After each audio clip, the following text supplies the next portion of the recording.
તાળીઓના નાદ સાથે આપણે સૌ મંચ પર આવકારીએ આજના આપણા વક્તા જયભાઈ વસાવડાને. ખૂબ જ પ્રેમથી આપણે એમનું સ્વાગત કરીએ અને શબ્દોનો રસથાળ લઈ અને આપણા સૌની વચ્ચે પધારેલા જય વસાવડાને સૌથી પહેલાં વિનંતી કે તેઓ ભક્તિ પીઠિકા પાસે પધારી અને પૂજ્ય ભાઈશ્રીના શુભાશીર્વાદ ગ્રહણ કરશે. પૂજ્ય ભાઈશ્રીના ચરણોમાં વંદન અને જય શ્રી કૃષ્ણ. આખું અમરેલી ગામ મારી ફઈ એવું જે રમેશ પારેખ લખી ગયા એવા કવિઓના જન્મદાતા ગામને રમેશ પારેખ, પ્રણવ પંડ્યા, હર્ષદ ચંદારાણા, આ ભૂમિમાંથી કવિઓ એક પછી એક સરસ મજાના સર્જકો પેદા થયા એવા ગામને મારા વંદન. અમરેલીની ભૂમિને જગદીશભાઈ બોલે, અમે રૂપાલા સાહેબની સાથે જ આવ્યા તે અહીં જગદીશભાઈનો પડકારો સાંભળો. સાહેબ પણ ખુશ થઈને તરત કહ્યું કે ભાઈ આ જગદીશભાઈ, મેં કીધું એ તો અમરેલીથી અમેરિકા લગી બધી જગ્યાએ છવાય જ જાય. પણ જગદીશભાઈ બોલે ને જય બોલે મારા માટે તો સરખું જ છે. જય ને જગદીશ ક્યાંય જુદા પડ્યા નથી. જય જગદીશ હરે એમ અમે એવું નવું બનાવ્યું છે કે જય જગદીશ હારે. તો એમણે જે લીધું એમાં મારો સમય હું ઓછો કરું કે ભાઈ ભલે જગદીશભાઈને સમય મળ્યો પણ મને આનંદ થાય, મને એનો હરખ થાય. અને પુરુષોત્તમભાઈ રૂપાલા જો બેઠા હોય, એક તો પોતે સજ્જ વક્તા, ભારતીય સંસ્કૃતિના બહુ ઉત્તમ અભ્યાસુ, એટલે મને એવું થાય કે આ રૂપાલા સાહેબ એક ખાલી બેઠા હોય ને, આટલી મોટી જનમેદની અહીં છે અને આટલી સરસ સંખ્યામાં આપ બધા કૃષ્ણ કથામૃત સાંભળવા માટે એકઠા થયા છો, પણ એક રૂપાલા સાહેબ, એક પુરુષોત્તમ રૂપાલા જેવા શ્રોતા જો સામે બેઠા હોય ને તો એમ લાગે કે આખે આખું ગોકુળ, મથુરા, વૃંદાવન આપણી સામે બેઠું છે. એ કક્ષાના આ વ્યક્તિત્વ બધા. એટલે એનો હું તો મારા હરખ, પેલા અમે કાઠિયાવાડી તો હું છું ને, હું ગોંડલમાં મોટો થયો ભગા બાપુના ગામમાં. સજ્જમ ચ સત્યમ અમારા રેલવે સ્ટેશન ઉપર લખેલું, એ વાંચીને સંસ્કાર મળ્યા કે એક સત્ય માટે સજ્જ થતા રહેવું, સત્ય માટે સજ્જ થતા રહેવું. એમાં યાત્રા અહીં સુધી પહોંચી. અને જે મારો છેલ્લો હરખ પ્રગટ કરીને મારી મૂળ વાત શરૂ કરું, જે છેલ્લો હરખ એ કે અહીં આવીને મેં જોયું કે આ ફીણાવા પરિવાર અને સમસ્ત પાટીદાર, વજુભાઈ મને સરસ રીતે આખો બધો પરિચય કરાવ્યો કથાની ભૂમિકાનો. મને એ આનંદ થયો કે અહીં મારે આ કહેવાનો આમ ગૌરવ પણ થાય, આનંદ પણ થાય, હરખ પણ થાય. પિતાના પક્ષે અમે નરસિંહ મહેતાના કુળના નાગર, એટલે કૃષ્ણ પરંપરા તો ત્યાંથી આવે. પિતાના પક્ષે નરસિંહ મહેતા, પણ માતાના પક્ષે હું પાટીદાર, એટલે તમારો ભાણો. અડધા સારું ને, બે પક્ષેથી કંઈક સારું સારું મળ્યું મને. આ વિદ્યાપ્રીતિ છે એ પપ્પાએ આપી, શબ્દો સાહિત્યની સંગત છે એ ત્યાંથી આવી, એ જનોઈધારી હાટકેશ દાદાના નાગરકુળમાંથી આવી. અને સાહસ જે છે, નોકરી છોડીને બોલ કરવું, લખ કરવું, જે લાગે એવું લખવું, લાગે એવું કેવું, આકલા પડકારા કરતા રહેવા, આ જે સાહસ છે, આત્મવિશ્વાસ છે, રાજીનામું આપી દેવાનો આત્મવિશ્વાસ. આપણે ત્યાં મોટાભાગે નારાજીનામા હોય છે, રાજીનામા હોતા નથી. રાજીનામો શબ્દ ખોટો છે, નારાજ થઈને માણસ આપે. પણ રાજી થઈને છોડવું કે હા આપણે હવે તો ઘણું કર્યું, હવે આ છોડીને કંઈક નવી દુનિયામાં જાય, વર્ગ છોડીને સ્વર્ગને પકડીએ, એવી વાત જે કરવી, એ સંસ્કાર જે છે એ મારી માના સંસ્કાર છે, પરાક્રમના સંસ્કાર, પડકારના સંસ્કાર. તો એ બધા હરખ. આમ તમને નવાઈ લાગતી હશે કે ભાઈશ્રીની કથામાં ટી શર્ટ પહેરીને ચડી ગયો અને માથે આવું ડ્રેગન દોરેલું છે. પણ હમણાં 1 તારીખે ભાઈશ્રી બાપુ ઘેર આવ્યા, મોરારી બાપુ અચાનક જ આવ્યા અને આવીને પ્રેમપૂર્વક બેઠા. થોડીક પ્રસાદી લેવાને બદલે દેવા આવ્યા હતા. આમ તો જેટલા બાળકો આજુ પાડોશના ભેગા થયા બધાને, અને એમાં મારા માટે પ્રસાદી રૂપે ટી શર્ટ લઈ આવ્યા. કે આ ટી શર્ટ તમે કે ઘણા હારા ટી શર્ટ પહેરો છો, મને એમ થયું કે તમારા માટે ટી શર્ટ લેતો જાઉં. પછી હું મૂંઝાણો કે આ ટી શર્ટનું ઉદ્ઘાટન ક્યાં કરવું. મોરારી બાપુ આપણા માટે જે ઘરે ટી શર્ટ લઈને આવ્યા હોય એનું ક્યાં ઉદ્ઘાટન કરવું. એટલે મેં હાચવીને મૂકી દીધું ટી શર્ટ. આજે પહેલી વખત આ જાહેર કાર્યક્રમના મંચ ઉપર આ ટી શર્ટ પહેરીને આવ્યો. મેં કીધું આવો કેર સરસ કૃષ્ણએ યોગ કર્યો. ભાઈશ્રીની કથામાં, કૃષ્ણ કથામૃતમાં બાપુએ આપેલું ટી શર્ટ હું અહીં પહેરી શકું.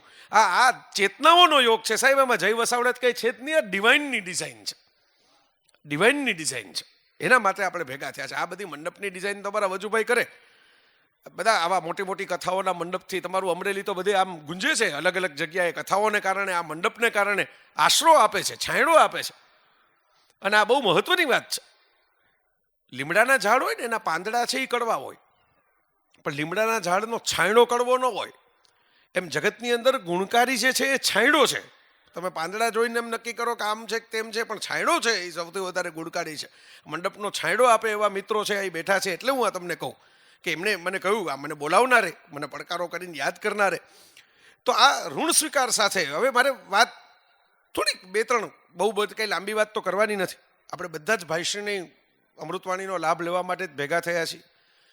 બહુ ઓછા આપણી પાસે એવા સારસ્વતો છે કે જે આખી દુનિયા ડોલાવી દે અને ગ્લોબલ વિઝન સાથે લોકલ એક્શન લઈ શકે. એમાં એક હું ભાઈશ્રીનું નામ અગ્રસ્થાને મૂકું કે જેમનું વિઝન ગ્લોબલ હોય, જેમની આંખ બ્રહ્માંડ જોઈ શકતી હોય, અને જે છેવાડામાં છેવાડે ઉભેલા છેડે ઉભેલા માણસ છે એના હૃદય સુધી જે પહોંચતા હોય. જગદીશભાઈ દિલ્હીની વાત કરતા હતા કે આ દિલ્હી રૂપાલા સાહેબને જોઈને એમને દિલ્હી યાદ આવ્યું. પણ હું જોઉં છું કે આ એવી ચેતનાઓ છે, ભાઈશ્રી હોય, રૂપાલા સાહેબ હોય, જગદીશ ત્રિવેદી હોય, આ બધી એવી ચેતનાઓ છે કે જે લોકો દિલ્હી સુધી પહોંચે કે ન પહોંચે એમાં બહુ આપણને રસ ન પડે, પણ એ માણસના દિલ સુધી પહોંચેલા છે ને એટલે દિલ્હી તો બહુ નાનું પડે એમના માટે. દિલ સુધી પહોંચેલી ચેતનાઓ છે.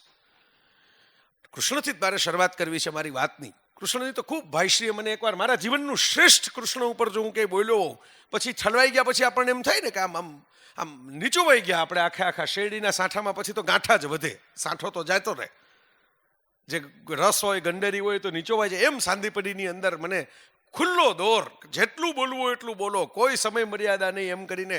એટલે પછી મને એમ થાય કે હવે તો શું, પણ કૃષ્ણ તો મોરપીંછના દેવતા. કોઈ એક કલરને તમે પકડીને એમ કહી ન શકો કે હવે કૃષ્ણ પૂરેપૂરા સમજાઈ ગયા, કૃષ્ણ પૂરેપૂરા પામી ગયા. થોડીક નવી વાત એક કૃષ્ણની લઈને આવ્યો છું. ને હમણાં મને તો યાદ આવી આ વાત એટલા માટે યાદ આવી મિત્રો કે હમણાં બહુ સમાચારમાં પદ્માવત બધું ચાલે છે ન્યૂઝની અંદર. આ પદ્માવત લખ્યું જેણે 500 વર્ષ પહેલા આ કાવ્ય, એ કાવ્ય લખનાર મલિક મોહમ્મદ જાયસી નામના મુસ્લિમ કવિ. અને લોકોને તો આ પદ્માવત હવે આ છાપે ચડ્યું એમ ધીરે ધીરે કોન્ટ્રોવર્સી થઈને બધું યાદ આવે છે. બાકી તો 500 વર્ષથી કવિતાઓ લખાણી હતી તો લોકોને યાદ હોતી નથી. પણ એ જાયસી છે, કૃષ્ણ પ્રેમના કવિ હતા. કૃષ્ણ માટેની ખૂબ સરસ મજાની કવિતાઓ લખેલી. અને મેં કીધું નવું શું કંઈક ભાઈશ્રી માટે. લોકો તો શું આમાં કવિ હોય, લોકો પેંડા લઈ જાય, લોકો બરફી લઈ જાય, હું નવું શું લઈ જાઉં? તો મને એમ થયું કે આજે ભાઈશ્રીની કથામાં એક નવી કવિતા લઈ જાઉં, આ એમના ચરણમાં મૂકવા માટે એક સરસ કવિતા લઈ જાઉં. અને કવિતાના શબ્દો થોડા એ જમાનાના 500 વર્ષ પહેલાની અવધી ભાષાના શબ્દો છે, પણ અમારા જેવાનું કામ જ એ છે સેતુ બનવાનું. શબ્દો અને શબ્દના જે અર્થ હોય એની વચ્ચે સેતુ બનવાનું કામ સિવાય તો બીજું કાંઈ અમને આવડતું નથી. એટલે એ જ કામ છે. પણ કવિતા જાયસીને યાદ કરીને આપને સંભળાવું. કૃષ્ણ પ્રીતિની બહુ અદ્ભુત કવિતા છે. रुचि पाए जमाई दई मेहंदी जिनको रंगू होतू मनोनगू है अब ऐसे में श्याम बुलावे सखी कही क्यों चलो पंख भयो मगू है अधराती अंधियारी न सूझे कछु बनी जोईसी दूती नो को संगू है अब जाऊं तो जात धुओ रंग ही रंग राखू तो जात सबे रंगू है. કીધું આપણને બધાને. મેં પહેલી વાર વાંચી મને બહુ દેશી કાઠિયાવાડી કહું ટપ્પો ન પડ્યો, પણ પછી થોડેક વિદ્વાનોની સહાય લીધી કે આ ઉધી ભાષામાં મારે ઉકેલવું છે. આપણે શ્યામ આવ્યો ને, શ્યામ એટલું સમજાણું કે શ્યામ ને સખીની વાત છે. એટલે શ્યામ ને સખીની વાત આવે તો નેચરલી રસ તો બધાને પડે. એટલે મેં એમાં રસ લીધો. અને જે કેવા સરસ મને એમાં જાણકારી મળી કે ઝવાય નામનો શબ્દ આમાં એક આવે છે. ઝવાય એટલે માટીનું ઠીકરું. માટીના ઠીકરાથી એક સ્ત્રીએ બહુ શોખથી, કૃષ્ણપ્રિયા છે, કૃષ્ણ પ્રીતિની કોઈ મીરા છે, કોઈ આંડાલ છે, કોઈ શ્યામની સખી છે, ગોપી છે, માટીના ઠીકરાથી ઘસીને પગ સાફ કર્યા, પગના તળિયા સાફ કર્યા. જો કવિ કેવી રોચક રોમાંચક કલ્પના કરે છે. અને ત્યાં પછી શોખથી મહેંદી લગાવી, મહેંદીનો રંગ આવે પગની પાની એવી મહેંદી લગાવી. અને મહેંદી લગાવીને ત્યારે કૃષ્ણની બાંસુરી એને સંભળાય, એ નારીને, એ મીરાને, એ શ્યામ સખીને, શ્યામ પ્રિયાને કૃષ્ણની બાંસુરી સંભળાય. પોકાર જાણે થતો હોય, જાણે વૃંદાવનની અંદર રાસ માટે આવવાનો એવો એને અનુભૂતિ થઈ. અને હવે પછી એને મૂંઝવણ થઈ કે મધરાતનો સમય છે, ચોમાસાની ઋતુ છે, અંદર કીચડ છે, ગાઢ અંધકાર છે. આની અંદર જો કોઈ સથવારોય નથી, કોઈ મારી સંગે આવે એવું કોઈ નથી, મારી ભેગું આવે એવું કોઈ નથી, કોઈ રસ્તો દેખાડે એવું કોઈ નથી. હવે જો હું શ્યામને મળવા જાઉં તો મારા પગની મહેંદી તો ધોવાઈ જવાની. અંધારામાં કોઈના ટેકા વગર એમને દોડતી જાઉં તો આ મહેંદી જે તાજી મૂકેલી છે એ તો ધોવાઈ જવાની. અને જો મહેંદીનું રક્ષણ કરું તો મારા હૃદયના પ્રેમ ધોવાઈ જવાનો. તો શું કરે માણસ? બેમાંથી એક કરી શકે સાહેબ, કે આ બહારની દુનિયા માટે પોતાનો જે ઇમેજ બનાવી હોય, પોતાના જે દેખાડા કર્યા હોય, પોતાના જે શણગાર કર્યા હોય, પોતાને જે મોટી કઈ ને કઈ એક આખી ધારા બનાવી હોય પોતાને ફરતી. હું ઘણીવાર કહું કે ગાંધીજીના ફોટાવાળી નોટો ખર્ચીને તમે છાપામાં ફોટા આખા પાનાને છપાવી શકો, પણ એમાં બીજે દી બધા ખમણ ખાતા હોય, એમાં ફાફડાને સંભારો ભેગો મૂક્યો હોય. એની કિંમત એટલી જ છે. પણ તમે એવી પોતળી પહેરીને દેશનું કામ કરવા નીકળી જાઓ ને એક જગ્યાએ જઈને કાંઈક તમે કોઈકને ટેકો કરવા માટે પરદુખ ભંજન થઈને પીડ પરાઈ જાણે એના વૈષ્ણવજન થવા માટે નીકળી જાઓ તો તમારા ફોટા રિઝર્વ બેંકની નોટ ઉપર છપાતા હોય, નોટ નવી આવે તો ફોટા ન બદલાતા હોય, ભલે ચહેરામાં મોઢામાં દાંત ન હોય, માથા ઉપર વાળ ન હોય, પણ એના ઉપર કોઈ કેરીનો છુંદો ને ખારીસિંગના ફોતરા મૂકીને ખાય નહીં. મહત્વની વાત આ છે. તમારા હૃદયના પ્રેમને જો તમે અંતરના પ્રેમને તમે જો સાચવીને રાખો ને, અંતરના પ્રેમની લાલી, તમારા દિલના રંગની લાલ રંગની લાલી જે છે એ મહેંદીના રંગ કરતાં વધારે મહત્વની છે. શ્યામ તમારી મહેંદીનો રંગ જોઈને તમને પ્રેમ નથી કરવાના. શ્યામ તમને પ્રેમ કરશે તમારા દિલના પ્રેમનો લાલ રંગ જોઈને. એ લાલ રંગ ક્યાંય ભૂસાવાનો નથી. મહેંદીનો રંગ તો કંઈક ઓછો થવાનો છે. આવી સરસ મજાની મને એમ થયું કે આ નાની પ્રસાદી કૃષ્ણ, હું જે હમણાં જ મને વિચાર આવતો હતો ભાઈ કે કેવા કૃષ્ણને આપણે ઘણા સ્વરૂપે જોઈએ, પણ મને હમણાં મેનેજમેન્ટના એક સેમિનારમાં મારે જવાનું થયું ને મને એમ મગજને, આપણે તો શું છે કે મગજમાં તમે બહુ બધું ભરીને રાખો તો પછી એ જ બહાર આવે, પણ ક્યારેક ખાલી રાખો ને તો પરમની કોઈ ચેતના છે ને એની ધારા સડસડાટ અંદરથી વહેતી આવે તો આપણને કંઈક નવા વિચાર સુજાડતી આવે. દુનિયાના દરેક સર્જકો એવું માને છે કે આ ચિત્ર મેં દોર્યું, આ સંગીત મેં બનાવ્યું, આ ગીત મેં ગાયું, આ લેખ મેં લખ્યો, આ વાર્તા મેં રચી, આ ફિલ્મ મેં બનાવી. પણ એને જેણે બનાવ્યો છે એ જ્યાં લગી તમારી ઉપર આશીર્વાદને કૃપા ન વરસાવે ત્યારે, હું તો ઘણીવાર કહેતો હોઉં છું કે હું પેન છું, લખવાની લેખકની પેન છું, હું માઇક છું, વક્તા તરીકેનું માઇક છું, પણ પરમના હાથની પેન છું, મરમના હાથનું માઇક છું. એ સુજાડે, એ કેવડાવે, એ બોલાવે. હમણાં જ મને એવો વિચાર આવ્યો કે કૃષ્ણ છે એને તમે નવી રીતે તમે જુઓ તો પાટીદાર, કારણ કે મને બાજુભાઈ કહેલું કે આ સમસ્ત પાટીદારનું આયોજન છે, મેં કીધું આ મારે મોસાળે જવાનું થાય તો હું બેને કેમ જોડું, તો મને તરત જ ગીતા યાદ આવી. કૃષ્ણ એટલે શું? કર્મ. કૃષ્ણ એટલે કર્મ. અનાસક્ત ભાવે કોઈ વધારાનું મારું છે એવું માયના વગર પણ કર્મ કરવું. અને પાટીદાર એટલે શું? કર્મઠ. બસ કૃષ્ણ અને પાટીદારનું આ કનેક્શન છે મારા મનમાં કે કર્મ અને કર્મઠ. જે કર્મ કરી શકે, ને તો એનો અનુવાદ કરેલો ગીતાના બહુ પ્રસિદ્ધ શ્લોકનો કે આજની ભાષા માટે, આજની જનરેશન માટે, આજને કોલેજને જનારા યુવાનો માટે કે કર્મ કરવામાં પેશન રાખવાનું, જોસ્સો રાખવાનો, ગમે તે થાય, કમ વોટ મે. જાપાનીઝ ભાષાની એક કહેવત છે કે તમે દોડતા હો તો એટલી રીતે તમે એટલી સરસ રીતે દોડો, તમારા ફેફસા, તમારા પગ, તમારા હાથ, તમારું મગજ, તમારી આંખ બધું જ જોડીને એવું દોડો કે તમારા સિવાય કોઈ પહેલું ના આવી શકે. પણ એકવાર પહેલા નંબરે પહોંચો, શિખર ઉપર પહોંચો, પછી એટલા નમ્ર થાવ કે હું જો અહીં પહોંચી શકું તો મારા પછી કોઈ બીજોય પહોંચી શકે એના માટે રસ્તો કરતા જાઓ. આ ગીતાનું કર્મ છે, આ પાટીદારનું કર્મ છે, આ સ્વભાવ છે. અને એ સ્વભાવ એટલા માટે હું કહું છું, કર્મ કરવામાં પેશન રાખવું, પરિણામનું ટેન્શન ન રાખવું, એટલે કોઈ દી હૈયે ડિપ્રેશન ન આવે. પરિણામના ટેન્શન રાખ્યા વગર કોઈ પણ જાકે જે કંઈ બોલે લોકો એના અભિપ્રાય છે, આપણે સ્વીકારીએ તો આપણા થાય, આપણે ન સ્વીકારીએ તો આપણા ન થાય. આમ તમે બહુ હાવ દેશી કાઠિયાવાડીમાં સમજાવું, આ શિયાળાનો સમય છે, રાતના મધરાતના કદાચ મોડું વહેલું થાય ઘરે જવામાં, તો આપણી જ શેરીને આપણે જ દૂધ પીવડાવીને ગલુડિયામાંથી ડાઘિયા બનાવ્યા હોય એવા કૂતરા પાછળ દોડે. શાલબાલ માથે ઓઢેલી હોય ને માથે કોટબોટ પહેરેલો હોય તેને ઓળખાય નહીં કે આપણા વાળા છે. અને આમ કોકવાર છે ને કૂતરા પાછળ દોડે એ સારું. કૂતરા પાછળ દોડે તો આપણને ખબર પડે કેવડી વંડી આપણાથી ઠેકાય એમ છે, આપણા પગમાં હજી કેટલું જોર વધ્યું છે. એટલે કોકવાર નિષ્ફળતાનો સ્વાદ લેવો જીવનમાં. નિષ્ફળતા પણ જરૂરી છે દુર્દશાનો બસ એટલો આભાર એટલો કે મુજને જે મળે એ મુજથી સમજદાર હોય છે. મરીઝ સાહેબનો શેર છે, આપણને ખબર પડે, ફિલ્ટર થાય કે ઓલા થાળી માટે મિત્રો થયા હતા, તાળી માટે મિત્રો થયા હતા, કે ખરેખર માળી તરીકે મિત્રો થવા માટે આપણી વચ્ચે આવ્યા હતા. એના બગીચો ખીલવવામાં રસ હતો કે આપણી તાળીને આપણી થાળીમાં રસ હતો, એ ખબર પડે. એટલે નિષ્ફળતા ક્યારેક મળવી જોઈએ, એવું થવું જોઈએ. પણ હું ઘણીવાર કહું કે કૂતરું આપણને બચકું ભરી લે ધારો કે, તો આપણે હોસ્પિટલે જઈને ઇન્જેક્શન લઈ આવીએ હિમજા, પણ તમે એવું કહી શકો કે હું તો હામું કૂતરાને બચકું ભરવા જાઉં. હવે દેખાય એટલી વાત છે ને તમે વાંચો કે હોસ્પિટલેથી પાછા ફરો ને કૂતરું પાછું શેરીમાં દેખાય એટલે તમે હડપ કરતા તમે બાઇક ઉપરથી હેઠા ઉતરી અને કૂતરાને બે ટાંગા પકડીને બચકું ભરો તો કેવા લાગો? તો આ જગતના બધા સાસુ વહુઓએ, જગતના બધા ભાગીદારોએ, જગતના બધા ભાઈબંધોએ આ સમજવાની જરૂર છે કે કોક આપણી સામે ભસીને બચકા ભરી જાય તો એનો સ્વભાવ છે. આપણે સામે ભસવે કોક ભસે એની સામે આપણે હસીએ એ મનુષ્યનો સ્વભાવ છે.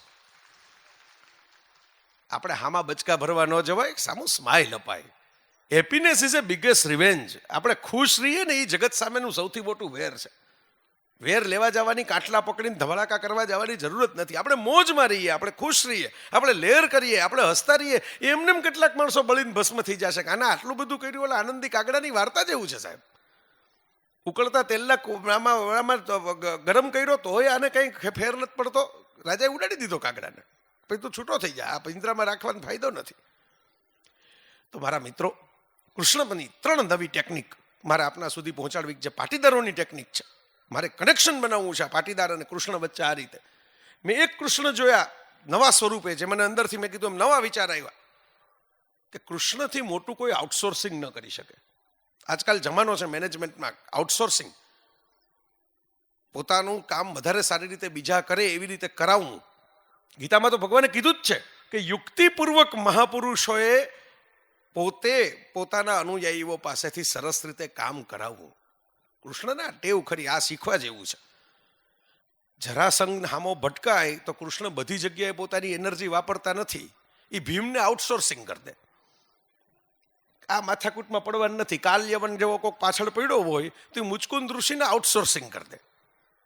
કે આપણે બધી જગ્યાએ આપણા સુદર્શન જો બધાના ગળા કાપવામાં વાપરે રાખીએ ને તો ધાર બુઠી થઈ જાય સુદર્શનની. એની ધાર કોક શિશુપાલને 100 વોર્નિંગ પછી કાપવાની હોય બરાબર છે. બાકી બધી જગ્યાએ સુદર્શન વાપરતા ન જવાય. બાંસુરી રખાય, સુદર્શન રખાય. ક્યાં કયો ઉપયોગ કરવો એનો વિવેક એનાથી વધારે રખાય. માણસમાં ઘટે છે વિવેક ઘટે છે. ક્યાં મારે બાંસુરી વગાડવાની છે ને ક્યાં સુદર્શન ફેરવવાનું છે. એ જ્યાં વાંસળી વગાડવાની હોય સુદર્શન ફેરવીને આવે. ઘરમાં સુદર્શન ફેરવતા હોય. કૃષ્ણે કોઈ દી નથી ફેરવું. આખા દ્વારકાનો ઇતિહાસ તમે જોઈ લો, ક્યાંય કોઈ ઘરના મેમ્બર સામે સુદર્શન બતાવ્યું નથી. ગરમ રોટલી પીરસાતી હોય ત્યારે ટેબલ ઉપર મૂક્યું નથી થાળીમાં સુદર્શન, કે ખબરદાર જો એમ કે આમાં દાળ જરાક આમ થઈ તો ફરી જાય. પણ આપણા બધા કૃષ્ણ પ્રેમીઓ ઘણા ઘરમાં ફેરવે રાખે અને બહાર બાંસુરી વગાડી રાખે જેને મળવા જાય અહીંયા. જે કોઈ મળવાનું ન હોય, અમે આમ ઘણી વાર આપણે કહીએ તો આમ તમે બહુ સજી ધજીને ઘણા બહેનો બેઠા છે, બહુ આમ તૈયાર થઈને બેન બેઠા હોય ઘરની અંદર. પુરુષ કોકોર વહેલો આવી ગયો હોય ને એ બેઠો હોય ધારો તૈયાર થઈને, બીજું પાત્ર આવે બહારથી, તો એ પહેલો સવાલ એમ પૂછે કોઈ આવવાનું છે, અને બીજો સવાલ એમ પૂછે કે આપણે કઈ જવાનું છે. ટૂંકમાં આપણા માટે કોઈ દી તૈયાર થવાય જ નહીં. મોંઘા ભાવનો જે ડિનર સેટ ઘરમાં રાખ્યો હોય હંમેશા મહેમાનો માટે જ બહાર નીકળે. ઘરના મેમ્બરો તેમાં કંઈ ખાય જ નહીં. તો કૃષ્ણએ એ મજા રાખી છે કે ચિંતાઓ, ટેન્શનો, માથાકૂટો હોય ને એ જે પહોંચી વળે એવા લોકો પાસે આઉટસોર્સ કરાવી દેવી. પણ પારિજાતનું વૃક્ષ ખભે મૂકીને જો આવવાનું હોય ને તો એ જાતે કામ કરવું. પારિજાતનું ફૂલ ઘરમાં જાતે લઈને આવવું. આઉટસોર્સ એટલે નહીં કરવાનું કે તમે આળસુ થઈ જાઓ. આઉટસોર્સ એટલે કરવાનું કે વધારાની શક્તિ તમારી વેડફાઈ નહીં, એ બચાવી અને એ એનર્જી જ્યારે તમને જરૂર પડે. કે આ ભગવદ્ ગીતાની અંદર first motivational speech of the world. આટલા મોટિવેશનલ સ્પીકરો દુનિયામાં આટા મારે છે, પણ વિશ્વની પહેલી મોટિવેશનલ સ્પીચ કૃષ્ણએ આપીને બતાવી. એક વિદ્યાર્થી જેને પરીક્ષા દેવા માટે જવું નથી અને બેઠો કરી દીધો બહાર કમ્પાઉન્ડની અંદર એના ટીચરે, એના ગુરુએ. ગુરુ એને ન કહેવાય કે જે વિદ્યાર્થી વતી પેપર લખી આવે. ગુરુ એને કહેવાય કે જે વિદ્યાર્થીને એમ કે તું તારું ગાંડીવ સજ્જ કર, તારા ગાંડીવમાં દમ હશે તો તારો રથ હું ચલાવીશ. તારા વતી સુદર્શન નહીં ચલાવું, પણ ગાંડીવ તારું જો તેજસ્વી ચાલશે તો રથ હું ચલાવીશ. આ આઉટસોર્સિંગ કૃષ્ણનું.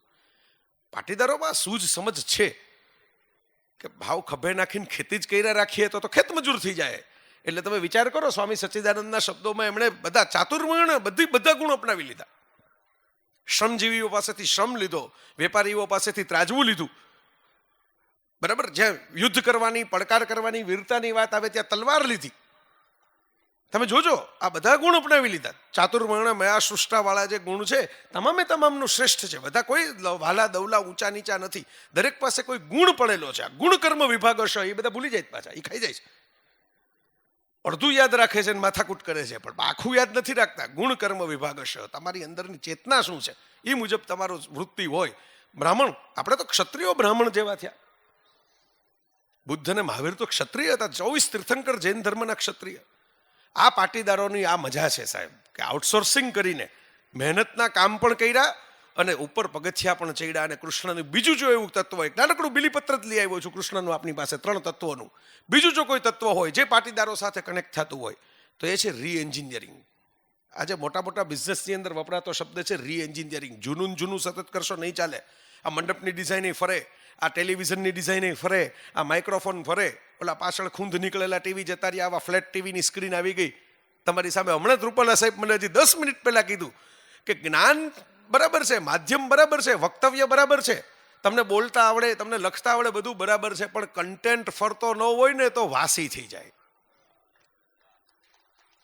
ગંગા જેવી ત્યારે જ લાગે આપણને, નર્મદા જેવી ત્યારે જ લાગે પાણી વહેતા હોય સાહેબ. પાણી બંધિયાર થઈ જાય, ખાબોચિયા થઈ જાય ને ખાલી મચ્છરિયા આટા મારતા હોય. તો આ રીએન્જિનિયરિંગ તમે વિચાર કરો. આમ આજની ભાષામાં તમે કહો તો ખાંડવ વન જેવો વગડો લાગતો હોય, એક પ્રકારનો અડાબીડ જંગલ જેમાં સાપ ને આ ત્યારે બધું આટા મારતા હોય, અહીંયા આખું ઇન્દ્રપ્રસ્થ બનાવવાનો વિચાર કોને આવે? એવું સ્વપ્ન કોણ જોવે? એ કૃષ્ણ કહેવાય. એ પાટીદારોમાં પણ આ ગુણ છે કે જે જૂનું હોય ત્યાંથી નવું સર્જન કરવાનું. જૂનું હોય, કોઈ કુબજા હોય તો એને પણ પોતાના હૃદય સાથે ચાપીને એને અહેસાસ કરાવવાનો. આપણે ચમત્કારમાં ન પડીએ કે એમનું રૂપ ભેટવી દીધું. હું તો એમ કહું છું, કૃષ્ણ જેવા પ્રેમથી તમે કોઈ કુબજાને ભેટો, કુબજાને વહાલ કરો, કુબજાના માથે હાથ મૂકો ને, એ પ્રેમ જ માણસને અહેસાસ કરાવી દે કે આપણે દુનિયામાં ખૂબસૂરત નથી, પણ શ્યામની નજરમાં જો આપણે ખૂબસૂરત છે તો આપણે દુનિયા આખી બદસૂરત હોય તો પણ આપણે કોઈનાથી કમ નથી. આ રીએન્જિનિયરિંગ, નવા સ્વરૂપો, નવો વિચાર. આખી દ્વારકા વિચાર કરો. હજી ડિસ્કવરી ચેનલમાં આખી ડોક્યુમેન્ટરી આવે છે કે કેવી રીતે પાણીમાં ઉતરીને લોકો સંશોધન કરે છે જૂની દ્વારકા કેવી હતી, કેવું એનું પ્લાનિંગ કરેલું હતું. આપણને સોનાની લંકા યાદ રહી ગઈ સાહેબ, કારણ કે આપણા મગજમાં સોનું લંકાના માધ્યમે આવે એ મગજમાં આવે છે, પણ સોનાની દ્વારકા યાદ નથી આવતી, કારણ કે બેમાં ફેર છે. સોનાની તો લંકા હતી ને સોનાની તો દ્વારકા હતી, પણ સોનાની દ્વારકા એ માણસે સર્જિક જેના સોનાના મુગટ બનાવવામાં જેને રસ નહોતો, જે માત્ર એક ધૂળમાં પડેલું મોરપી ચીકો ફ્રેન્ડલી હોય એ લઈ અને મગજ કસીને બેઠો તો એને મગજના જોરે સર્જેલી છે, પેલી માથાકૂટના જોરે સર્જાયેલી છે. સોનું તો બે જગ્યાએ છે, પણ માથાકૂટના સર્જાયેલું સોનું હોય ને એને ભસ્મ કરવા માટે કોઈક અવતાર આવે, પણ મગજના જોડે સર્જાયેલું સોનું હોય ને, ત્યાં લોકો આજની તારીખે 5000 વર્ષથી એ દ્વારકાધીશની ધજા ફરફરતી રહે, લોકોના હૃદયમાં ફરફરતી રહે સાહેબ, ખાલી શિખર ઉપર નહીં. આ રીએન્જિનિયરિંગ, નવું સર્જન કરવું સતત. કૃષ્ણ નવું, જૂનું તોડે, નવું બનાવે, જૂનું તોડે. જૂનો મહેસૂલનો નિયમ તોડી નાખ્યો આખો. તમે વિચાર કરો, ગોવર્ધન પર્વત ઊંચકો એ શું હતું? સવિનય કાનૂન ભંગ. ઇન્દ્રની સામેનો સવિનય કાનૂન ભંગ ગાંધીજી, મોહનદાસે તો પછી કર્યો, મોહને પહેલા કર્યો. અને ધારત તો એક ટટલી આંગળીએ ગોવર્ધન ઉચકીને પોતાનો ફોટો છપાવી દીધો હોત, પણ બધાને ભેગા રાખ્યા. મારા ભાઈ ભાંડુઓ છે, મારો પરિવાર છે, મારા સ્વજનો છે, ભેગા રાખ્યા સળીના ટેકો કરવા માટે. એટલે જૂનું તોડી, પણ તોડવું એટલા માટે નહીં, ખતમ કરવું છે. તોડવું એટલા માટે નવું સર્જન કરવું છે. આ પાટીદારમાં પણ ગુણ છે, આ કૃષ્ણમાં પણ ગુણ છે. અને છેલ્લો અને ત્રીજો આજની વાત, મલ્ટીટાસ્કિંગ. તમે મને એમ ઘણી વાર થાય ભાઈ શ્રી કે જોગમાયાની આપણે ત્યાં જે કલ્પના છે ને, 1000 હાથવાળી આપણા ગરબાઓમાં છે, ઘણી જગ્યાએ મંદિરો ચિત્રોમાં તમને દેખાય. આ 1000 હાથવાળી જોગમાયા ખાલી મંદિરોમાં નથી, આ ખાલી અંબાજીના કે દુર્ગાજીના કે બધા સ્વરૂપોમાં, ભવાનીના સ્વરૂપોમાં નથી. આ જેટલા આપણા ઘરની અંદર છે ને એ બધા 1000 હાથવાળા જોગમાયા જ છે. કારણ કે પુરુષ મલ્ટીટાસ્કિંગ નથી કરી શકતો, એટલે તો પુરુષ શાસ્ત્રે જાય નહીં. જગતની કોઈ સંસ્કૃતિમાં પુરુષ શાસ્ત્રે નથી જતો, ભારતમાં નથી જતો, એમ નહીં, વિશ્વના કોઈ દેશમાં નથી જતો, કોઈ ધર્મમાં નથી જતો, યહૂદીમાં નહીં, ખ્રિસ્તીમાં નહીં, ઇસ્લામમાં નહીં, હિન્દુમાં નહીં. શું કામ? કારણ કે એનો ડેટા લોડ થાય તો હેંગ થઈ જાય. એ એકથી બીજે જગ્યાએ ડેટા ટ્રાન્સફર ન કરી શકે. પુરુષની મર્યાદા છે. સ્ત્રીમાં છે કે એ એક ફોનમાં, આપણે કે બોલા એક ફોનનો ડેટા બીજા ફોનમાં ટ્રાન્સફર કરીએ, એમ 25 વર્ષ લગી એક જગ્યાએ જે સ્ત્રી મોટી થઈ હોય એ હળવેકથી પોતે બીજી જગ્યાએ પોતાનો ડેટા ટ્રાન્સફર કરી શકે ને. સ્ત્રીની ખૂબી છે, સ્ત્રીની લાક્ષણિકતા છે, એ હેંગ ન થાય. હું ઘણીવાર અમારા બધા વડીલોને કહું કે નવી પુત્રવધુ આવી હોય તો એ કોકના ઘરની દીકરી જ છે. આપણી દીકરી માટે જે આપણે સપના જોતા હોય એના મા બાપે એ દીકરી માટે જોયા હશે, એમ માનીને કોક ફાઇલ આમ જાતી હોય ને ત્યારે અડવા જાવ ને તો ફાઇલ જાતી લોડ થતી ટ્રાન્સફર થતી બંધ થઈ જાય. ત્યારે બહુ હળી કરવી નહીં, ડેટા ટ્રાન્સફર હરખો થવા દેવો તો તમારે હરખું હાલશે, પછી હેંગ નહીં થાય કાંઈ. તો આ 1000 હાથવાળી જોકમાં શું મલ્ટીટાસ્કિંગ છે. એક સાથે એક જગ્યાએ આમ દૂધની તપેલી હવારમાં ગરમ થતી હોય, બીજી બાજુ છાપાની ગળી થતી હોય, ત્રીજી બાજુ કપડાં ઇસ્ત્રી થતા હોય, ચોથી બાજુ કોઈકની ટાઈ છે એ મુકાતી હોય, પાંચમી બાજુ કોઈકનું લંચ બોક્સ ભરાતું હોય, છઠ્ઠી બાજુ પોતાનું શાક છે એ બફાવવા માટે મુકાતું હોય, સાતમી બાજુ પોતાના વાળ ટુવાલથી કોરા થતા હોય, આઠમી બાજુ ગરમ પાણીની કોઈ ડોલ ભરાતી હોય. આટલું બોલવામાં મને શ્વાસ ચડી જાય સાહેબ. આટલું તો આ બધી જઈ મારી સામે જોગમાયાઓ બેઠી છે ને રોજ સવારે કરે છે આ મલ્ટીટાસ્કિંગ. અને આ કૃષ્ણએ શીખવાડ્યું આખી દુનિયાને. બાકીના બધા વન લાઈન. ઘણા આપણે ચેતનાઓ જોઈ, ઘણા ચરિત્રો જોયા, ઘણા ઈશ્વરો જોયા, ઘણા ભગવાનોની કથાઓ જોઈ. બધા વન લાઈન માટે આવ્યા, એક કામ કરવા માટે, એક ઉદ્દેશ માટે, એક ધારાને પકડી રાખવા માટે. કૃષ્ણ મલ્ટીટાસ્કર, એક સાથે કેટલું કર્યા કરે. તમે વિચાર કરો, એ લાલા તરીકે તમારા ખોળામાં રમતા હોય ને યોગેશ્વર તરીકે તમને ગીતાનું જ્ઞાને દેતા હોય, એ ચીર હરી પણ લેતા હોય ને ચીર પૂરી પણ દેતા હોય. એક સાથે અનેક ટાસ્ક કરવાની વિદ્યા પાટીદારોની પ્રગતિ થઈ. એમાં આ પણ એક ગુણ છે કે એક સાથે ઘણું કરી શક્યા. હીરાનો વેપાર કરે ને અમે પક્ષે પાછું બગીચા બનાવે ને તળાવે ખોદાવે. બરાબર, સૌજીભાઈ ધોળકિયાને મળો, ત્યાં દૂધાળામાં તળાવ ખોદવા માટે કુવાડી પાવડો લઈને આવી ગયા હોય, પાછા વેપારી કરતા હોય, પાછા બોનસે ચૂકવતા હોય, પાછા યોગ શિબિરે કરાવતા હોય. આપણે એમ થાય કે એક માણસ કેટલું કરી શકે. એ શીખવાનું છે. કૃષ્ણનો એ ગુણ પાટીદારોએ અપનાવ્યો, મલ્ટીટાસ્કિંગ, એક સાથે અનેક કામ કરવા, એક સાથે અનેક વિદ્યાઓની અંદર પ્રવેશ કરવો. તો ખાસ અપીલ કરું આ માધ્યમે. મને બધા મિત્રો બહાર મળે મને કે તમારો ઓલો વિડીયો વાયરલ છે એ બહુ ગમ્યો. મેં કીધું આ સાચી જ વાત લખી છે, મેં બોલ્યો છું, સાચું જ બોલ્યો છું કે એકતા કપૂરની સિરિયલો આપણે બધા જોયા કરીએ, એવી તો કેટલી બીજી હવે નવી નવી આવી ગઈ. બધા ટીવી ચાલુ કરીને આખી જિંદગી જોયા કરી, એક ટાસ્ક ન કરે. મલ્ટી તો દૂરની વાત થઈ. કોકના કરેલા ટાસ્ક, મિત્રો તમને હું ખાધી વાત કરું કે તમે દર્શક બનો ને તો કોક માટે તાળીઓ પાડશો, પણ સર્જક બનશો ને તો કોઈક તમારા માટે તાળીઓ પાડશે. જીવનમાં કંઈક કર્મ કરતા રહ્યો, કંઈક ટાસ્ક કરતા રહ્યો, કંઈક ચેલેન્જ ઉપાડતા રહ્યો. જે સિરિયલોની અંદર 400 એપિસોડ લગી એકનો એક રોલ કરીને એક્ટરો થાકી જાય છે અને એમ કહે છે કે અમને મારી નાખો, એટલે પડદા ઉપર, એટલે અમે છૂટા થાય, અમારા લગ્ન થવાના છે, અમારે ફરવા જવું છે, અમારું પાત્ર બદલાવી નાખો, અમારી પ્લાસ્ટિક સર્જરી કરી નાખો. એ જોવાવાળા ભણના દીકરાઓ આપણે ત્યાં થાકતા નથી. આમાં દીકરાઓ કરતાં દીકરીઓ જાજી છે પાછી, એ થાકતા નથી. 1700 એપિસોડ લગી એકની એક વાર્તા ગોળ ગોળ ગોળ ગોળ ફરતી જોયા કરે, પછી પાછી નવી શરૂ થઈ બીજી, એ પાછી 1500 એપિસોડ હાલે, એમાં એ જ વાર્તા હોય પાછી. તો આ દેશને બેઠો કરવો હોય, આ પાટીદારોનું આ ગુણ આપણે આ પોકાર કરવો પડશે. મલ્ટીટાસ્કિંગ, આ ખાલી ટીવી સામે ચોટી જવાથી આપણો દેશ બેઠો નથી થવાનો. ખાલી વોટ્સઅપની અંદર મેસેજો ફોરવર્ડ કરવાથી આપણો આપણે તો તુલસીનું કુંડું ઘરમાં ન રાખ્યું હોય, ગો ગ્રીનના મેસેજ કરે સવારના પૂર્વમાં આપણને. મને ઘણીવાર એવું થાય કે આ જ્ઞાનીઓની જે ચેતના આપણી વચ્ચે આ કથાઓના માધ્યમથી, આ બધી કથા કઈ ઓલી કથા નથી જ્યાં આમ કે તિલક કરતા 53 વયાવાળી કથા નથી. આ બાપુની કથા, ભાઈશ્રીની કથા હું તો ઘણી માણી ચૂક્યો છું, એટલે હું તમને હકદાવે કહું છું કે એ કથા છે કે જ્યાં તમે તમારો થાક ઉતારી શકો. એ કથા છે કે જ્યાં આપણે મોબાઈલમાંથી કેમ ઓલા કોકના ઘરમાં બેસતા વર્ષે સાલબુબરક કહેવા ગયા હોય ને ચાર્જરની પીનું ગોતતા હોય, આ ચાર્જર છે. ચાર્જર આ વ્યાસપીઠ છે, તમે ચાર્જ કરી શકો ત્યાં તમારી ઉતરી ગયેલી બેટરીને. તો આ કથાનો જે જીવનમાં ગુણ કેળવવાનો છે, આપણે આ કેળવવાનો છે. આપણે પેસિવ વોઇસમાં પારકાના જોરે, પારકાની જગત જોઈ જોઈને, મેં કીધું એમ સવારના પોરમાં એટલું જ્ઞાન આ વોટ્સઅપ ઠલવી દે છે. મને તેમ થાય કે આ ચેતનાઓનું જ્ઞાન છે એ લેવાની ફુરસત નથી સમાજ પાસે. આમાં જ બધું જ્ઞાન ઠલવાઈ જાય. 50% બેટરી ઉતરી જાય એટલે જ્ઞાન આવે સવારમાં. અને આમાં 10,000 રૂપિયા આપો એવો બેસત તો કરો કોકને કે તમે ગુડ મોર્નિંગ કહો છો, 10,000 આપો તો મોર્નિંગ ગુડ થાય એમ છે, તો હેપી ન્યૂ યર નહીં મેસેજ નહીં આવે. માગશો તો કંઈ નહીં આવે, મફતમાં બધાને દઈ દેવું છે જે કંઈ આવું છે. તો આ મલ્ટીટાસ્કિંગ કૃષ્ણ પાસેથી આપણે શીખવાનું છે. એક સાથે અનેક સ્વરૂપે કામ કરે, એક સાથે અનેક જગ્યાએ જેમનું ધ્યાન હોય, એક જગ્યાએ આખું આખું તમે વિચાર કરો. એ બર્બરી ક્યાં એવો મહાભારતના યુદ્ધમાં એ કૃષ્ણ ધ્યાન રાખીને એને ગોઠવી દે હરખી રીતે, ઘટોત્કચ સામે કઈ શક્તિ વાપરવાની છે એનું પ્લાનિંગ કરીને બેઠા હોય. યુધિષ્ઠિરને ઠંડા કેમ પાડવાના છે એની ચર્ચા કરે, કર્ણને કઈ બાજુ લેવાનો છે એની વાત કરે, કર્ણના અગ્નિ સંસ્કાર કરવા પાછા કૃષ્ણ પહોંચી ગયા હોય, અને ભીષ્મ બાણશૈયા ઉપર હોય ત્યારે રાજનીતિનું જ્ઞાન લેવું એ પણ કૃષ્ણ તમને કહી દે. અને અનિરુદ્ધ પ્રેમમાં પડે ઉષાના, તો એના માટે બાણાસુરની સામે લડવા માટે દાદો ગયો હોય ને યાદવાસ્થળી મારે છેલ્લી વાત આ કરીને સમાપન કરું છે કે આ શીખવાનું છે મારા પાટીદાર મિત્રો. આ યાદ રાખજો જીવનની અંદર. કૃષ્ણ જેવા કૃષ્ણએ પોતાના વંશની અંદર પોતાની સોનાની દ્વારકામાં પોતે જ ઊભી કરેલી આખી દગડીને સંસારમાં જ્યારે જોયું કે દારૂ અને જુગાર જેવા વ્યસનો આવે છે, અહંકાર આવે છે, એકબીજાને પાડી દેવાની ને અંદરો અંદર ટાંટિયા ખેંચવાની, એકતા તોડવાની વૃત્તિ આવે છે, ત્યારે એ કૃષ્ણ વયો વૃદ્ધ અવસ્થાએ એમની જીવનની છેલ્લી લડાઈ જે લડે છે યાદવા સ્થળી, એ પારકાઓ સામે નહીં પણ પોતાનાઓ સામે લડવી પડી છે. અને આપણે શીખવાનું એ છે કે આપણી વચ્ચે જે કૃષ્ણની ચેતનાઓ છે ને એને યાદવા સ્થળી જોવાનો વારો ન આવે, એ જ્ઞાન આપણે લેવાનું છે કૃષ્ણ ચરિત્રમાંથી. પતંગની સિઝન આવી રહી છે મિત્રો. આખી દુનિયાના પતંગવીરો, આપણે ત્યાં વાઇબ્રન્ટના ઉત્સવો સરકાર કર્યા પછી તો નોર્વેથી ન્યુઝીલેન્ડ સુધીના માણસો આવીને પતંગ ચગાવે રૂપાલા સાહેબ. પણ કાપવાવાળા બધા સુરત ને અમદાવાદ ને એના ધાબે ચડેલા હોય. ઓલાને ચગાવતા જ આવડે, ફોરેનથી આવ્યા હોય ને.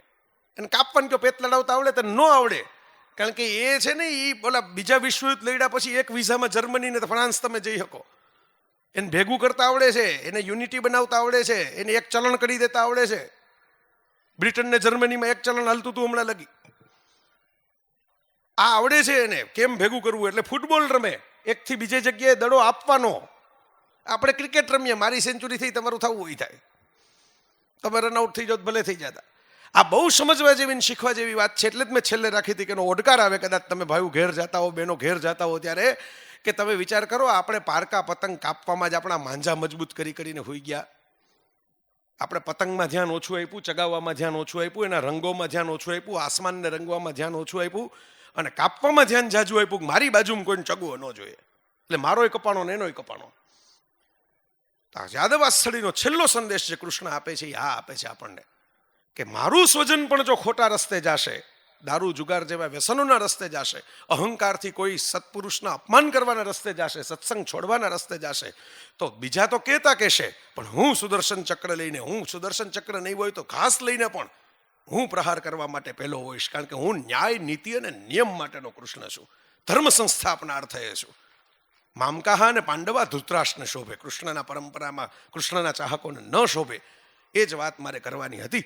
ભાઈશ્રીની અમૃતવાણી મારે તો ક્ષમા માગવાની, 5 મિનિટ મારાથી વધારે લેવાઈ ગઈ હોય તો એમની અમૃતવાણીમાંથી એ ઓછું થાય એ મને આમ પ્રજ્ઞા અપરાધ લાગે. આપણે સંસ્કૃતમાં શબ્દ છે પ્રજ્ઞા અપરાધ. મારા પ્રજ્ઞા અપરાધમાં તો હું આપ બધાની ક્ષમા માગું છું. અને ચાર્લી ચેપ્લિનના એક કોટથી મારી વાત પૂરી કરું. જે નીચું જોઈને ચાલે છે ને એને કોઈ દિવસ મેઘધનુષ દેખાવાનું નથી. હમણાં જ મારા લેખમાં મેં લખેલું એમ, જગતની અંદર જો મેઘધનુષના રંગો માણવા હોય, કૃષ્ણના રંગો માણવા હોય તો ઊંચું જોઈને, એટલે કંઈક ઉપરની દિશામાં વિઝન રાખજો, નીચેની દિશાની અંદર ખટપટ ન કરતા મિત્રો. ધન્યવાદ.